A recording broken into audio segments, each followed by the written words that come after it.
Entonces, ¿qué tenemos? Tenemos, en la diapositiva 78 tenemos el inicio de lo que es un vertedero. ¿Ok? ¿Me escuchan bien? Ok. Entonces, si se fijan en la guía, hay una pared roja en un canal. En un canal, el agua está pasando por un corte que tiene la pared roja y ese corte es en forma rectangular. Los vertederos son unos como muros, como presas, como tablas que cortan el flujo del agua, pero por alguna razón nosotros le practicamos un vértice, un cuello, una U, en fin, que tiene diferentes formas el corte, para que pase el agua. Y a eso se denomina vertedero. Entonces, vertedero es en realidad un muro o un bloqueo en el cual se practica un paso en su superficie para que el agua transcurra libremente. Ok, si ya tengo entonces en color rojo un vertedero, la pregunta es, ¿este vertedero qué forma tiene? ¿Triangular, redondo o rectangular? ¿Rectangular? Ok, correcto. Rectangular. Entonces, se van a fijar, sí, es rectangular, se van a fijar que el agua choca a las paredes laterales de la tabla roja, ¿verdad? Vamos a decir que es una tabla. Entonces, el agua choca contra las paredes rojas y por el medio logra pasar, ¿correcto? Estoy bien, ¿no es cierto? Entonces, cuando choca, quiere decir que se contrae. Por tanto, un vertedero rectangular tiene o puede tener contracciones. Y en este caso sí las tiene. Y tiene dos contracciones. ¿Por qué? Porque son dos paredes donde choca el agua. ¿Ok? Si se fijan, entonces, en la misma guía, en la parte inferior, dice además, vertedero, debajo de la imagen, dice, figura 4.6, vertedero rectangular de cresta aguda con contracciones. Ok, ¿ya ve? Si seguimos una lámina más abajo, vamos a ver que también hay otro vertedero que está en la figura 4.7, pero este vertedero es sin contracciones. ¿Por qué? Porque el agua ya no choca con paredes, ¿verdad? Yo podría tener entonces un vertedero con una contracción. Si retrocedo a la lámina 78 y lo que hago es empujar mi tabla contra la pared gris del fondo, empujarla, empotrarla más adentro, la puedo recorrer, voy a pintar, en este caso las chicas no van a ver, pero voy a pintar en qué dirección estoy empotrando, hacia allá, hacia la derecha. Al empotrar, lo que voy a hacer es que desaparezca la pared roja, es decir, esta parte puede desaparecer y volverse agua, ¿ya? Y entonces cuando ha desaparecido y se ha entrado, se ha incrustado, me va a quedar solamente una pared roja, con lo cual voy a tener una sola contracción. ¿Ok? Entonces, conclusión, los vertederos rectangulares miden caudales y estos vertederos rectangulares pueden ser con dos contracciones, con una contracción o sin contracciones. Reitero, con dos contracciones, con una contracción o sin contracciones. Y sin contracciones la tenemos en la diapositiva 79. Vamos a bajar a la 79, vamos a borrar esto y bajamos a la 79 y encontramos efectivamente el vertedero no tiene paredes. Las dos paredes están empotradas, tanto en la pared gris como en la pared transparente que no se ve a la izquierda. A la izquierda y a la derecha el vertedero está empotrado. No tiene contracciones. Ok. Sabiendo entonces qué son las contracciones y sabiendo ya qué es un vertedero, que lo estamos expresando aquí como el muro rojo, lo que me falta saber es, ¿existen otro tipo de vertederos? Sí. Hay vertederos trapezoidales, hay vertederos semicirculares, hay vertederos triangulares y además de estos vertederos rectangulares. Ahora, ¿cuáles vamos a utilizar? Los rectangulares y los triangulares. No vamos a utilizar otros vertederos. ¿Por qué? ¿Por qué? La pregunta no es por qué, la pregunta es para qué. También puede haber un vertedero de curva y semicurva, sinusoidal. También puede haber un vertedero doble triángulo. También puede haber un vertedero doble rectángulo. También puede haber un vertedero triple rectángulo. ¿Para qué quiero yo hacer una cosa así? ¿Para qué? No tiene sentido. Lo que tengo que hacer es lo práctico, lo más directo, lo mejor. Listo. Entonces, ¿qué es lo mejor? Vertederos triangulares, vertederos rectangulares. Los rectangulares pueden tener contracciones. En cambio, los triangulares no se consideran las contracciones, pese a que puede tener paredes donde choca el agua. Pero no se consideran. ¿Por qué? Porque en el caso del triángulo, el agua va, sí, de manera como el rectángulo, pero ya está en su ecuación calculada la contracción. ¿En qué sentido? En que el agua aumenta en el tamaño del vértice, aumenta, porque es como una B chica el vértice por donde pasa el agua, y aumenta el caudal. En la parte baja, menos agua, en la parte alta, más agua. En cambio, en el rectangular es más uniforme, y por eso es que se consideran las contracciones. Reitero, en los rectangulares utilizamos las contracciones, en los triangulares no. ¿Y por qué?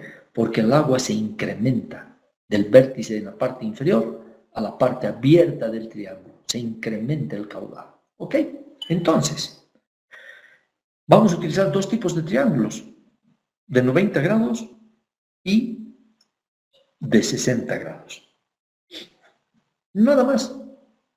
Y para cada caso vamos a tener una fórmula. Para cada caso vamos a tener una fórmula. Por ejemplo, para el vertedero rectangular con contracciones, para el de la lámina 78, vamos a tener una ecuación que va a expresar lo siguiente. Caudal Q es igual a 1.84, a memorizar estas cosas, a memorizar. 1.84 por L, donde L es el ancho del corte del rectángulo, menos 0.1 multiplicado por el número de contracciones. El número de contracciones es N. Ese N minúscula es número de contracciones. Entonces, L menos 0.1 por el número de contracciones por H. ¿Y qué es H? La altura del agua. Que luego vamos a ver. Cierro mi paréntesis, multiplico otra vez por la misma H y la elevo a 1.5, lo que es lo mismo a 3 medios. Esa es una ecuación fija, fija. No tengo, ¿a cuánto es el caudal de un vertedero rectangular con contracciones? 1. ¿Cuánto le pongo? No, es 1.84, porque está calculado. Quien quiera llegar a la deducción de esa ecuación, le paso el material para que lo estudie. Yo lo que quiero es que se aprendan las ecuaciones y deduzcan solamente las ecuaciones en función al vertedero. No quiero que deduzcan la ecuación matemáticamente. Necesito que la comprendan por qué existe, pero que se la memoricen para aplicar en el cálculo. ¿Ok?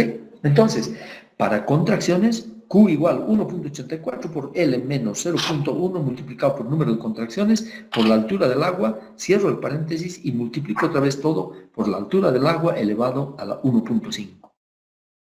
¿Listo? Ok. También tengo entonces en el caso del vertedero sin contracciones, el que se encuentra en la lámina siguiente, en la 79, también tengo una ecuación. Y es una ecuación para vertederos sin contracciones. Y se fijarán que es el mismo coeficiente, o sea, 1.84. O sea, el caudal es la ecuación que está marcada como 4.5, ¿no? Como 4.5. La ecuación dice, caudal es igual a 1.84, otra vez como antes. Pero esta vez multiplicada por L por H a la 1.5, nada más. O a la 3 medios, es lo mismo. Es más simple la ecuación. ¿Se acuerdan de la otra? 1.84, abría el paréntesis, ¿verdad? No, primero por L, luego le restaba a la L el N, que era el número de contracciones multiplicado por 0.1, y multiplicaba otra vez por el H, cerraba el paréntesis y multiplicaba otra vez por otro H elevado a la 3 medios. En este caso, cuando no hay contracciones, ya no utilizo, pues, porque si N es igual a 0, todo el interior se vuelve 0. Del paréntesis, la parte derecha. Entonces, ¿qué me va a quedar? Me va a quedar el L multiplicado por H a la 3 medios, que es la ecuación 4.5 para vertederos sin contracciones. Ok, ahora, si ya hemos visto que tenemos vertederos con contracciones y sin contracciones, ahora veamos qué pasa con las ecuaciones de los triangulares. Bien, aquí tengo un vertedero en la lámina 80, triangular, pero su triángulo tiene un ángulo de 90 grados. Y es la ecuación más facilita. La más facilita. Bueno, la anterior también es fácil. 1.84 por L por H a la 3 medios era la anterior. Ahora, para este triángulo rectangular, o sea, es de 90 grados, triángulo rectangular, en el sentido de que su ángulo es de 90 grados, ¿no es cierto? El ángulo de 90 grados me da una facilidad en la ecuación. Y mi ecuación es 1.4 por H a la 5 medios, que es lo mismo a la 2.5. 1.4 por H a la 2.5. Eso es todo. Ya tengo otra ecuación para saber el caudal del agua. Luego sigo con la incógnita de qué es H.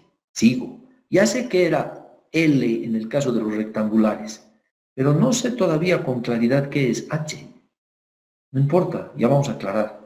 En el triangular no hay L, solo hay H, que es la altura del agua. En todos los casos, H es la altura del agua.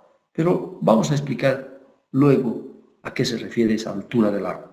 Lo primero es que ya tenemos 3 ecuaciones. Las primeras 2 ecuaciones con 1.84 de coeficiente por L menos 0.1 multiplicado por el número de contracciones por H, cierro paréntesis, por H a la 3 medios. Ok, en este caso es 1.4, que puede ser 1.38, les cuento, y ya van a ver cuando lean este documento con más detenimiento. Puede ser 1.38, 1.39, 1.4. Puede ser. Multiplicado por H a la 5 medios. Ese es el caudal de un vertedero triangular de 90 grados. ¿Ok? Listo. Vamos más abajo. Vamos a ir un poco más abajo.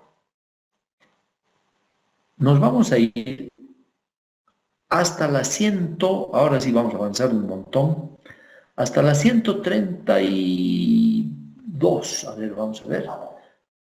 132. Ya estamos cerca. 129, no, 120, sí, estoy bien. 131, 133 había sido. Ok, en la 133 nos encontramos con toda la conceptualización de lo que son los vertederos. Pero es mucho más fácil haber explicado en la imagen y luego venir al concepto. ¿Ok? Es más fácil. Dice definición. Cuando la descarga del líquido a superficie libre es efectuada por encima de un muro o una placa, tendremos lo que se denomina un vertedero. Entonces, les digo desde ahora, una presa o una represa son en potencia vertederos, pero son vertederos gigantes, ¿verdad? Pero no se utiliza el término vertedero, pues porque ya se dan cuenta, ¿no? Vertedero. Si yo quiero vaciar agua, voy a vertir el agua, ¿no es cierto? Pero no voy a verter por una presa, pues. Eso es gigantesco. Entonces, puedo verter de un vaso, de una cosa más pequeña, ¿verdad? Por eso es que el vertedero no se aplica a presas. Pero en el fondo, el significado o la función es similar. Ok. Pero también dice aquí que el vertedero puede ser de lámina gruesa o de lámina delgada. ¿A qué se refiere eso? Se refiere a que si vemos un poquito más abajo, en la, ni siquiera en esta, un poco más abajo todavía, aquí está. En la imagen 137,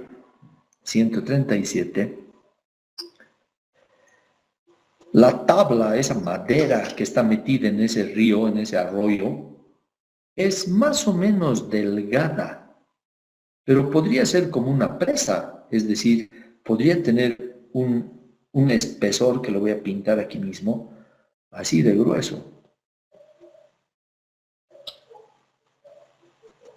Todo esto que estoy pintando ahora va a pasar a ser la madera. Entonces es una maderota, ¿no es cierto? Bien gruesa ahora. ¿Y qué pasa cuando es tan gruesa? ¿Qué pasa cuando es tan gruesa?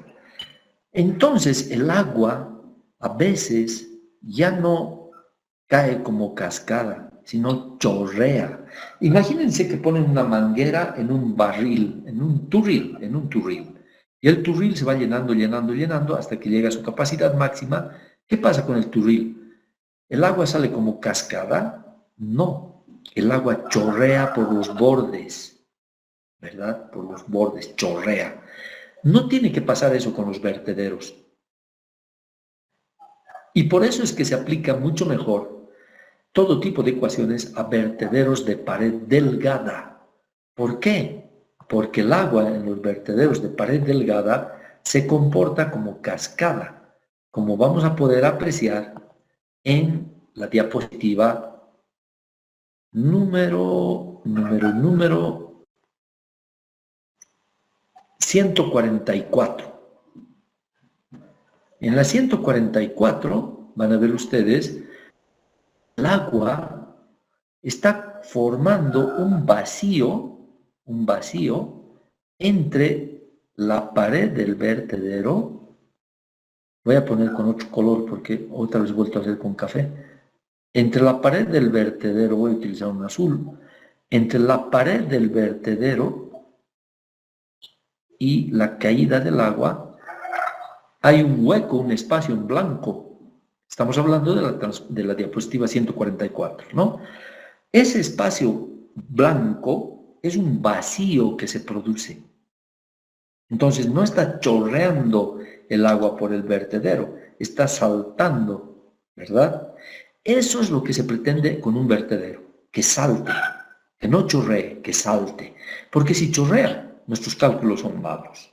¿Listo? Ok. Entonces, si ya está entendido por qué tiene que ser de pared delgada, también hay de pared gruesa y también se pueden hacer cálculos. Pero lo más aplicable, pared gruesa, viene a ser como presa.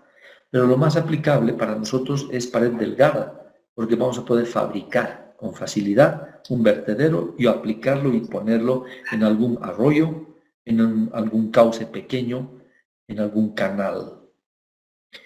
En conclusión, los vertederos se utilizan a flujos de agua no muy fuertes ni muy veloces y por tanto no tienen que ser nada turbulentos ni provocar oleaje ni nada de estas cosas. Tienen que ser canales de agua que la conducen de forma más tranquila porque la pendiente no es significativa. ¿Ok? A diferencia del flotador, que es otro método de medir caudal, a diferencia del molinete y a diferencia de lo que vamos a ver luego, esta tarde mismo, dentro de un rato más, a diferencia de esos otros métodos, el método de vertederos es para aguas calmas en general. ¿Listo? Y para canales pequeños. Quiero decir canales pequeños. 40 centímetros, 60 centímetros, 30 centímetros, 80 centímetros. Más de eso ya no es un canal, ya es un río, ¿no? Entonces, no se adaptan los vertederos a ríos, porque ¿cómo van a frenar el río para poner la pieza? ¿No es cierto? En cambio, si tienen un grupo de castores humanos, van a trancar aguas arriba el canal, que va a tener poco trabajo para tapar, para colmatar, ¿no? Para interrumpir el flujo de agua, como castores, ¿no? Como los castores, la gente tiene que ir a aguas arriba, tapar el flujo de agua, que no baje, y luego montar el vertedero, y una vez que está puesto el vertedero, recién soltar el agua. Ok, eso no se puede hacer con un río, ¿verdad? Y sí se puede hacer con un río cuando se quiere hacer desviación porque se va a construir un puente, pero no se pone pues, un vertedero, se pone una presa de agua, ¿no es cierto? De tierra, con piedra, en fin. Ok, no es el caso. Vertederos para corrientes menores, canales de menor sección y aguas con poca pendiente, más calmas. ¿Listo? Ahora, vamos con el H. ¿Qué era el H? Vamos a retroceder entonces para ver qué es el H. Vamos a retroceder a la lámina 143. A la 143. Y en la 143 vemos que el vértice, voy a marcarlo aquí con azul, el vértice es el primer lugar por donde va a pasar el agua. Luego el agua va a ir subiendo y subiendo y subiendo y subiendo y va a ir colmando la salida triangular, en este caso triangular. Ok. Esa altura a la que va a llegar el agua, que por ejemplo puede ser esta, es el H. Ok, ese es el H. La altura del agua, que además la estoy midiendo con mi regla. Tengo un limímetro encima y mido yo con ese limímetro la altura del agua. ¿Y qué hace esa tablita, esa maderita clavada en el piso? Es una estaca que se suele poner para graduar la altura del vértice. Y sobre la estaca que está a la misma altura de la línea punteada, esta línea punteada que empieza aquí, esa línea punteada es la que me está marcando la parte superior de la estaca y el punto de altura del vértice. ¿Ok? Entonces tengo mi línea 0. Mi línea 0. Esa línea punteada es altura 0. Sobre esa altura de la línea punteada, yo debo medir a qué altura llegó el agua. Y la altura a la que llega el agua es mi H. ¿Listo? Tanto para rectangular como para triangular. ¿Cómo se practica esto? Se clava una estaca en el piso y cuando empieza a venir el agua, la estaca todavía no se ha mojado del todo y el agua recién está empezando a subir por la pared porque han abierto aguas arriba. Hemos gritado a los compañeros, les hemos dicho, suelten el agua, ¿no? El agua ha bajado, choca contra nuestro vertedero, choca y empieza a subir, subir, subir, subir, hasta que ya empieza a escurrir por el vértice un poquitito. Esa es mi altura 0. Todo lo que venga encima va a ser mi H. Y mi estaca tiene que estar justo al nivel del vértice. A veces se utiliza nivel justamente para colocar, o a veces se hace solamente con medición de limímetro. ¿Ok? Entonces, si ese es mi H, ahora vamos a entender más fácilmente en la diapositiva número 144 y se va a entender mucho mejor qué había sido en la figura el H. ¿Ok? Ahí tenemos. Está saliendo el agua como cascada. La altura del vértice con un nivel de carpintero se ha igualado a la altura de la estaca que se ha clavado en el piso, y mi regla o wincha métrica que está marcando en este lugar la posición de mi estaca va a medir sobre la estaca hasta donde se moja mi wincha la altura H. Es decir, desde donde se moja la estaca hacia arriba. Este es el H. ¿Listo? ¿Ok?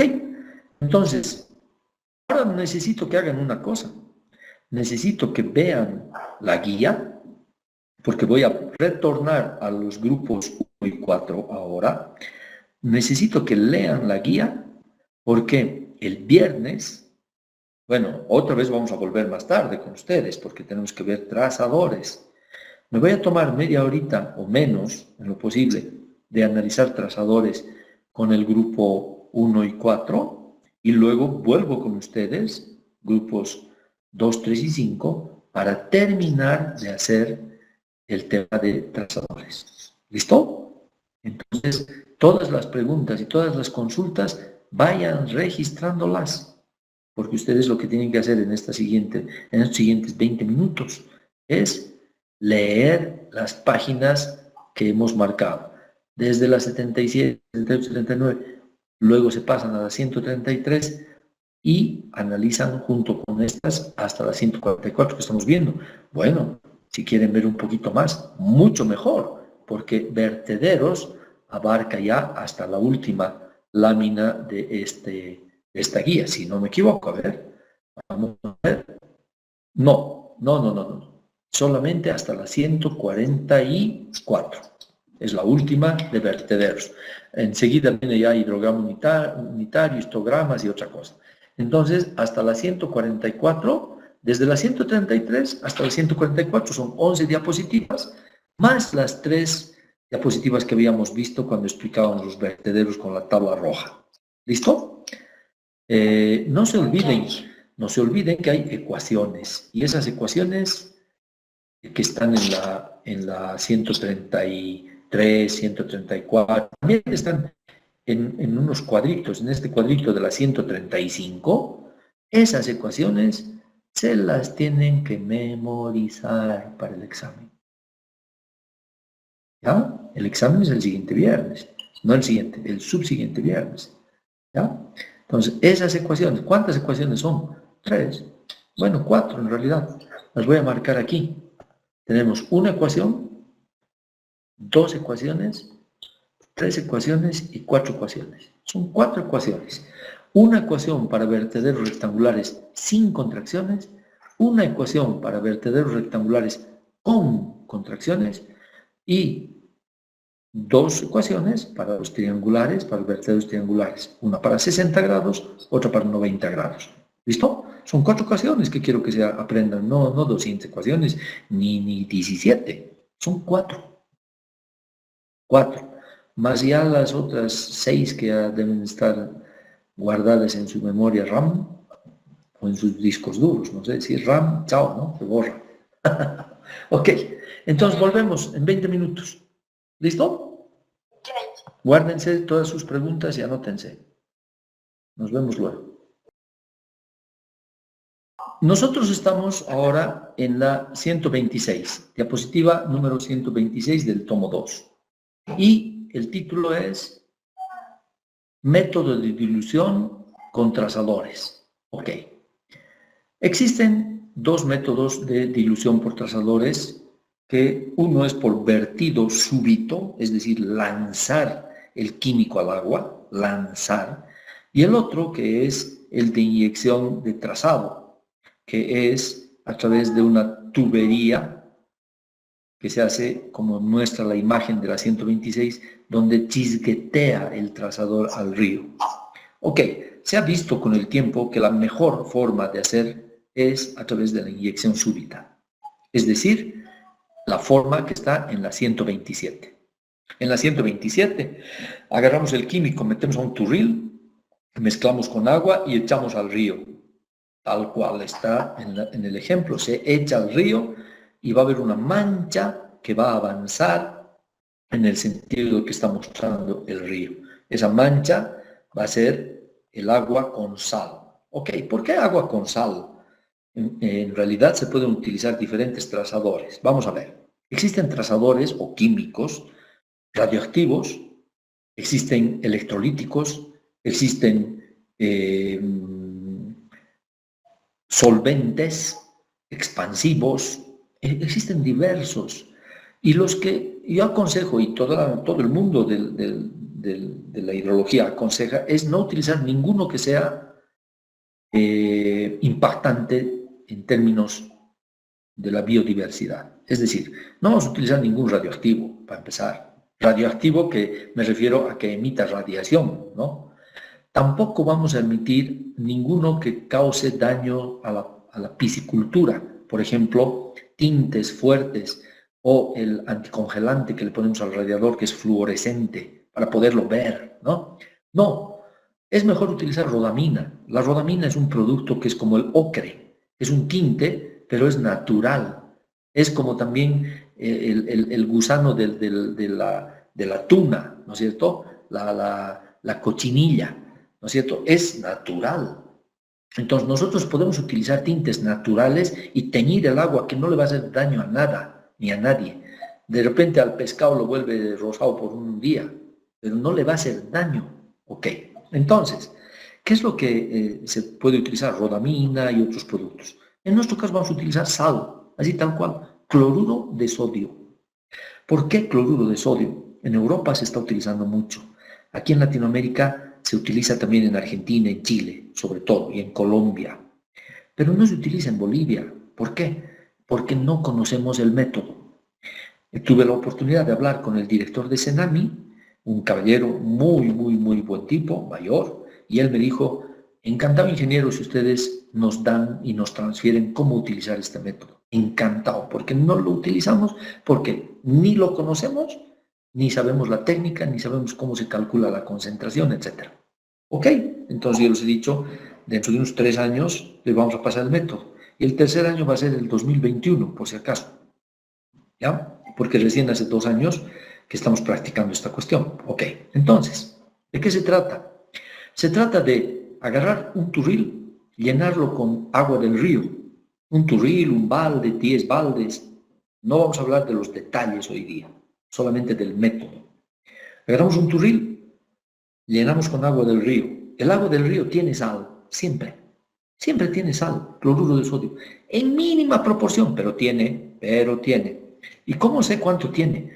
Si nosotros nos vamos a la diapositiva número, vamos a ver, número 132, no, perdón, 130, en la diapositiva 130, vamos a poder ver que en una de las partes nos está mostrando que la concentración natural en cualquier lugar puede ser de 0.002 miligramos por litro. Y en este caso se está refiriendo al cloruro de litio o al cloruro de sodio.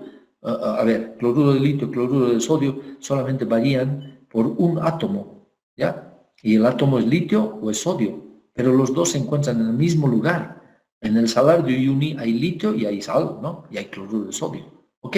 Entonces, la concentración en las aguas suele de ser 0.002 miligramos de cloruro de litio o de sodio por litro. Es bajísimo, pero existe sal en el agua. Listo.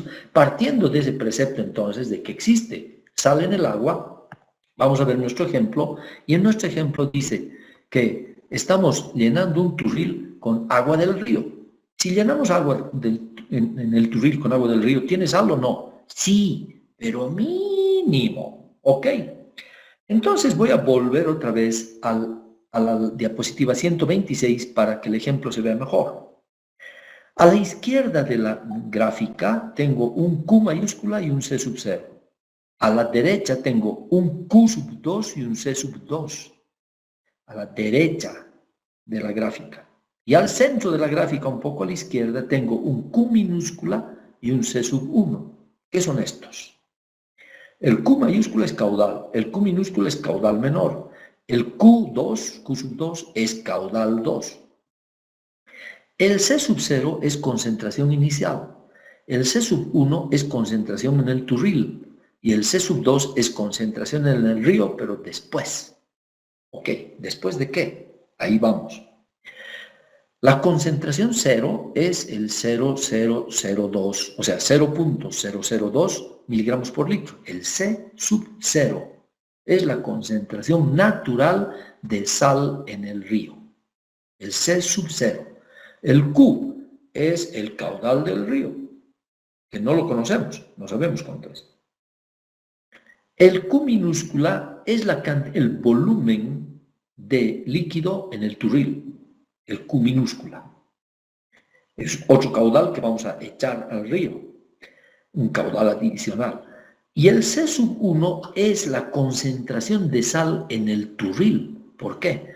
Porque yo he agarrado en el turril y le he metido 4, 5, 6, 10 litros de sal. Le he removido y se ha vuelto como leche. Y he echado luego de manera súbita ese turril al río. ¿Ok? Entonces, ¿qué va a pasar? Que va a haber una concentración C sub 2, que es ¿cuál?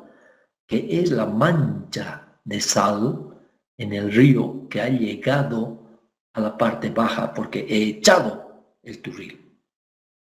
¿Y qué va a haber? Un caudal 2. ¿Y ese caudal 2 qué es? Es la suma del caudal inicial más el caudal de Q minúscula. ¿Ok?